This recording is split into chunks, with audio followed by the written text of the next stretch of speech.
সমীর পল কাপুর একজন জন্মসূত্রে ভারতীয়। তার বাবা ভারতীয়, মা আমেরিকান, ধর্মে হিন্দু, জন্ম দিল্লিতে, পড়াশোনা ও বড় হয়ে ওঠা আমেরিকায়। বর্তমানে ট্রাম্প প্রশাসনে একজন মার্কিন নীতি নির্ধারক এবং নিরাপত্তা বিশেষজ্ঞ।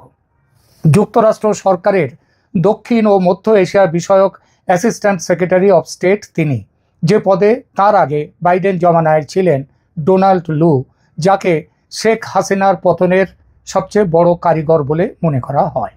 দক্ষিণ ও মধ্য এশিয়া নিয়ে, বিশেষ করে পাকিস্তানের জিহাদি নেটওয়ার্ককে রাষ্ট্রকৌশল হিসেবে ব্যবহারের ওপর পল কাপুর দীর্ঘদিন গবেষণা করেছেন, বই লিখেছেন, কংগ্রেসে যে সাক্ষ্য দিয়েছেন সেখানেও তিনি এসব উল্লেখ করেছেন।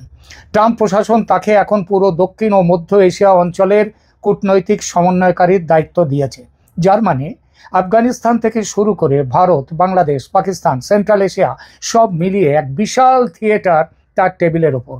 এর ফলে তিনি যখন নিউ দিল্লি আর ঢাকায় আসছেন, সেটা শুধু সৌজন্য সফর থাকে না, এটা হয়ে যায় ভবিষ্যৎ নীতির ইঙ্গিত বহনকারী একটি সফর। এবার আসি সফরের টাইমলাইন আর রুটের কথায়, কারণ এখানেও আছে রাজনৈতিক মেসেজ। বর্তমান সূচি অনুযায়ী পল কাপুর 1 থেকে 3 মার্চ নিউ দিল্লিতে আছেন। 3 দিনের ভারত পর্ব। 3 মার্চে তিনি দিল্লি থেকে সরাসরি ঢাকা আসছেন, আর ঢাকায় থাকবেন প্রায় 3 দিন, 3 থেকে 5 মার্চের মধ্যে। এই মুহূর্তে এই খবর যখন করছি তখন পল কাপুর দিল্লি সফর সেরে ঢাকায় পৌঁছে গিয়েছেন। খেয়াল করলে দেখবেন এই সফর তৈরি করা হয়েছে শুধু 2 রাজধানীকে কেন্দ্র করে, দিল্লি আর ঢাকা। এই নির্দিষ্ট সফরসূচিতে আর কোনো রাষ্ট্র নেই, না ইসলামাবাদ, না কাঠমান্ডু, না কলম্বো। অর্থাৎ এই রাউন্ডে ওয়াশিংটন তার ফোকাস রেখেছে স্পষ্টভাবে ভারত বাংলাদেশ এই অ্যাক্সিস বা অক্ষের ওপর। এখন আসি মূল বিশ্লেষণে। দিল্লি পর্বে ভারতের অগ্রাধিকার কি হয়ে থাকতে পারে, আর সেখান থেকে বাংলাদেশের জন্য কি মেসেজ তৈরি হয়েছে। ভারতের দৃষ্টিতে পল কাপুরের সফরের 3টি প্রধান স্তর আছে। 1, ইন্দো প্যাসিফিক আর চীনকে ঘিরে কৌশলগত সমন্বয়। ভারত চাইছে যুক্তরাষ্ট্র আনুষ্ঠানিকভাবে স্বীকার করুক দক্ষিণ এশিয়া আর পশ্চিম ইন্দো প্যাসিফিকের অ্যাঙ্কার স্টেট, অর্থাৎ মূল খেলোয়াড় হলো ভারত, এটা ঠিক করে নিক। এই ন্যারেটিভের ভেতরেই বাংলাদেশকে দেখা হয় সেকেন্ড রিং ফ্রন্টলাইন হিসেবে, অর্থাৎ ভারতের চারপাশের সেই বৃত্ত যেটাকে চীনের অতিরিক্ত প্রভাব থেকে দূরে রাখতে চায় দিল্লি, ওয়াশিংটন। বাংলাদেশ প্রসঙ্গে ভারতীয় ইনপুট দিল্লিতে বসে কাপুরের সঙ্গে ভারতীয় নীতি নির্ধারকরা স্পষ্ট করে ফেলেছেন ইতিমধ্যে, এবং সেখানে বাংলাদেশের প্রসঙ্গ তুলেছেনই। বাংলাদেশের নতুন রাজনৈতিক বাস্তবতায় আওয়ামী লীগ নিষিদ্ধ অবস্থায় বিএনপি নেতৃত্বাধীন সরকার, জামায়াত ও ইসলামী শক্তির পুনর্গঠন, ভারতে কাকে তারা প্রেডিক্টেবল পার্টনার হিসেবে দেখবে, এই প্রশ্নটাই দিল্লির জন্য সেন্ট্রাল বা কেন্দ্রীয় ভাবনা। ভারত চাইবে যুক্তরাষ্ট্রের ন্যারেটিভের ভেতরে ঢুকিয়ে দিতে 2টো জিনিস। 1, আওয়ামী লীগকে পুরোপুরি গুঁড়িয়ে দিলে সিকিউরিটি ভ্যাকুয়াম তৈরি হবে। 2, জামাত ও হার্ডকোর ইসলামী শক্তিকে কখনোই মডারেট বা আধুনিক ধরে নেওয়া যাবে না। 3, কানেক্টিভিটি ও নিরাপত্তা। নর্থ ইস্টের যে সংযোগ, যোগাযোগ, কানেক্টিভিটি, ট্রানজিট, নদী ব্যবস্থাপনা, বন্দর ব্যবহার, এসবই হলো ভারত বাংলাদেশ সম্পর্কের মুখ্য বা প্রধান বা একদম মূল ইস্যু। দিল্লি চাইবে কাপুর যেন বুঝতে পারেন বাংলাদেশের নতুন সরকার এই ফ্রন্টগুলোতে কতটা স্পেস দিতে প্রস্তুত ভারতকে, আর কোথায় বা তাদের রেড লাইন আছে। এই 3 স্তরের আলাপে কাপুর মূলত কমন পজিশন তৈরি করে নেবেন, যা তিনি পরে ঢাকায় গিয়ে নিয়ে যাবেন, সেখানের আলোচনায় রাখবেন। মানে ঢাকার টেবিলে বসার আগেই ভারত কি চায়, ভারতের প্রায়োরিটি পল কাপুরের ব্রিফের ভেতরে ইতিমধ্যে ঢুকে গিয়েছে। এবার ঢাকায় আসার পর কি হবে সেটা ভেঙে দেখি। ঢাকায় কাপুরের অফিসিয়াল এজেন্ডা দ্বিপক্ষীয় বাণিজ্য ও বিনিয়োগ, ডিফেন্স ও সিকিউরিটি সহযোগিতা, ইন্দো প্যাসিফিক ও চীন প্রশ্ন, রোহিঙ্গা সংকট, এবং অবশ্যই নতুন সরকারের গণতান্ত্রিক যে লেজিটিমেসি এবং ভবিষ্যৎ রাজনীতির চেহারা কি হবে সেটা দেখা। বাণিজ্য, ট্রাম্প প্রশাসনের সময় শুরু হওয়া ট্যারিফ, ভিসা বন্ড, মার্কিন অ্যাক্সেস, এগুলোর একটা পরিষ্কার দিক নির্দেশনা বাংলাদেশ চাইবে। ঢাকার লক্ষ্য হবে গার্মেন্টস ও অন্যান্য এক্সপোর্টে ট্যারিফ ও নন ট্যারিফ বাধা কমানো, আমেরিকার থেকে বিনিয়োগ আনতে নির্দিষ্ট প্রজেক্ট লিস্ট সামনে রাখা, যেমন জ্বালানি, liquid natural gas, renewable logistics, IT, এই ইত্যাদি বিষয়।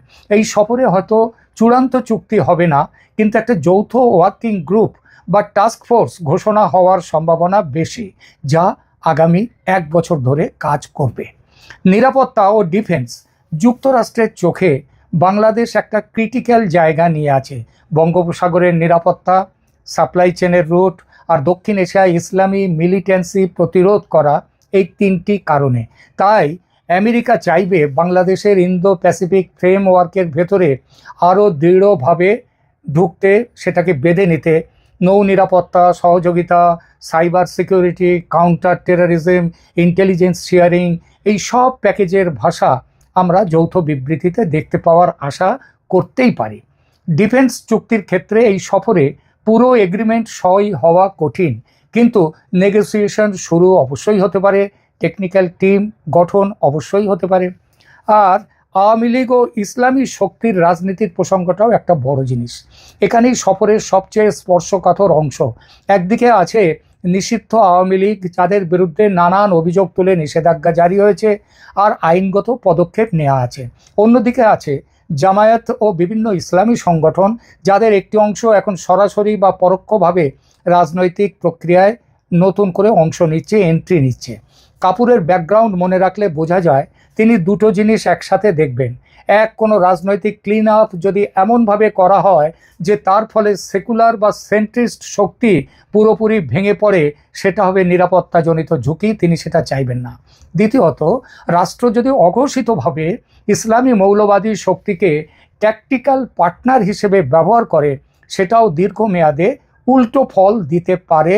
পাকিস্তানে যেটা হয়েছে, পাকিস্তানের কেস স্টাডি থেকে তিনি এটা দেখবেন এবং বাংলাদেশের সাথে এটা নিয়ে আলোচনায় বসবেন। ফলে ঢাকার টেবিলে তিনি 2 ধরনের মেসেজ দিতে পারেন। আওয়ামী লীগের ক্ষেত্রে মেসেজটা কী হবে? রুল অফ ল বজায় রেখে হলেও পুরোপুরি রাজনৈতিক বহিষ্কার বা এক্সটারমিনেশন যেন আওয়ামী লীগের না হয়। অন্তত ভবিষ্যতে কোনো না কোনো ফর্মে মেন স্ট্রিম সেকুলার স্পেস যাতে আওয়ামী লীগের জন্য খোলা থাকে, সেটা নিশ্চিত করা। আর দ্বিতীয়, ইসলামী শক্তির ক্ষেত্রে ভায়োলেন্ট এক্সট্রিমিজম এবং টেরর ফাইন্যান্সিং, এই 2 ব্যাপারে জিরো টলারেন্স দেখাতে হবে। অর্থাৎ সন্ত্রাসবাদীদের কোনো আর্থিক সাহায্য দেওয়া চলবে না, এবং যে ভায়োলেন্ট এক্সট্রিমিজম যদি ভায়োলেন্ট হয়, এই সহিংসতা মানা হবে না। এই ব্যাপারে জিরো টলারেন্স দেখাতে হবে। রাজনৈতিক ইসলাম আর সহিংস জিহাদি নেটওয়ার্ক, এই দুটো জিনিসের মধ্যে লাইন কোথায় টানতে হবে সেটা ভালো করে বিবেচনা করতে হবে। সব কিছু মিলিয়ে এই সফর আসলে একটি ত্রিভুজের 3টে কোণকে নিয়ে খেলা, ঢাকা, দিল্লি আর ওয়াশিংটন। এই ত্রিভুজে 3টি কনসেনসাস স্পষ্ট। 1, চীনের অতিরিক্ত সামরিক কৌশলগত প্রভাব থেকে বাংলাদেশকে দূরে টেনে নিয়ে আসা, বিশেষ করে বন্দর, সামরিক অবকাঠামো, টেলিকম, স্যাটেলাইট ইত্যাদিতে চীন যাতে ঢুকতে না পারে বাংলাদেশে, সেটা নিশ্চিত করা। দ্বিতীয়ত, বঙ্গোপসাগরে সমুদ্র নিরাপত্তা, transshipment route, submarine activity, drone surveillance, সবখানে 3 পক্ষই যে যার নিজেদের স্বার্থ রক্ষা করতে চাইবে এবং তার মধ্যে দিয়েই একটা সমঝোতা তৈরি করবে। 3, ভারত বাংলাদেশ সম্পর্ককে স্থিতিশীল রাখা। যুক্তরাষ্ট্রের দৃষ্টিতে দক্ষিণ এশিয়ায় বড় কোনো কনফ্লিক্ট না থাকাটাই এখন প্রায়োরিটি, যেন কোনো ঝামেলা না হয়। ইউক্রেন, মধ্যপ্রাচ্য, তাইওয়ানের মাঝে এদের সাথে আর একটা ফ্রন্ট খোলা হোক, এটা কখনোই ভারত, বাংলাদেশ এবং যুক্তরাষ্ট্র এরা চায় না। কিন্তু টেনশনও আছে। দিল্লি চাইবে জামাত ধারার রাজনীতি যতটা সম্ভব তাদেরকে কন্ট্রোলে, নিয়ন্ত্রণে আনা হোক, আর আওয়ামী লীগ পুরোপুরি অদৃশ্য না হোক, আওয়ামী লীগ মাঠে লেভেল প্লেয়িং ফিল্ড পাক। ওয়াশিংটন চাইবে ডেমোক্রেটিক স্পেস আসুক আওয়ামী লীগের জন্যে। এর ভাষায় বাংলাদেশের ভেতরে সব শান্তিপূর্ণ রাজনৈতিক শক্তির জন্য খেয়াল করবেন, শান্তিপূর্ণ রাজনৈতিক শক্তির জন্য কিছু না কিছু জায়গা থাকুক। আর ঢাকা চাইবে আন্তর্জাতিক চাপের ভেতরেও অভ্যন্তরীণ ক্ষমতার ভারসাম্য নিজের মতো করে ম্যানেজ করতে, কারণ তাদেরকেও তো ভোট করতে হয়, ইসলামী শক্তিদেরকেও দেখতে হয়। পল কাপুরের এই এক সফর, তার মধ্যেই সব সমাধান হবে না, কিন্তু এটা একটা সিগন্যাল কিভাবে যুক্তরাষ্ট্র নতুন সরকারকে দেখছে, কিভাবে ভারত সেই দৃষ্টিভঙ্গির ভেতরে নিজের কেস সাজাচ্ছে, আর ভবিষ্যতে আওয়ামী লীগ ও ইসলামী শক্তি এই দুটোকে কতটা স্পেস বা কত দেয়া হবে বা কতটা নিয়ন্ত্রণ করা হবে তার প্রাথমিক নকশা কিন্তু আঁকা হবে। এই ভিডিওতে আমি চেষ্টা করলাম পল কাপুরের দিল্লি ঢাকা সফরকে কেবল তারিখ সময় দিয়ে না দেখে পুরো রাজনৈতিক কূটনৈতিক কনটেক্সটে ব্যাখ্যা করতে। আগামী কয়েকদিন 2-3 দিন খুব গুরুত্বপূর্ণ। দিল্লি থেকে কী ধরনের যৌথ বিবৃতি আসে, এখন অবধি আসেনি। ঢাকায় প্রেস কনফারেন্সে কী শব্দ ব্যবহার করা হয়, আর সফর শেষ হওয়ার পর আওয়ামী লীগ কিংবা জামাত বা ইসলামী শক্তিকে ঘিরে আভ্যন্তরীণ কোনো নীতিগত সিগন্যাল আসে কি না, এগুলোই আমাদের দেখতে হবে। এগুলোই আমাদের বলে দেবে এই সফর কতটা গেম চেঞ্জার আর কতটা রুটিন ড্যামেজ কন্ট্রোল। আপনারা কমেন্টে জানাবেন আপনাদের মতে যুক্তরাষ্ট্র কি সত্যিই আওয়ামী লীগের কোনো পর্যায়ের পুনর্বাসনের জন্য কাজ করবে, নাকি মূল ফোকাস থাকবে শুধু চীন আর ইন্দো প্যাসিফিকেই সীমাবদ্ধ। ভিডিওটা ভালো লাগলে শেয়ার করুন, কমেন্ট করুন, চ্যানেলটা সাবস্ক্রাইব করে পাশে থাকুন। ধন্যবাদ। দেখা দর্শক, সম্পূর্ণ ভিডিওটি দেখলেন, আশা করি বিষয়টি বুঝতে পেরেছেন। এই নিয়ে আপনার গুরুত্বপূর্ণ মন্তব্যটি অবশ্যই কমেন্ট বক্সে জানিয়ে দিবেন। ধন্যবাদ।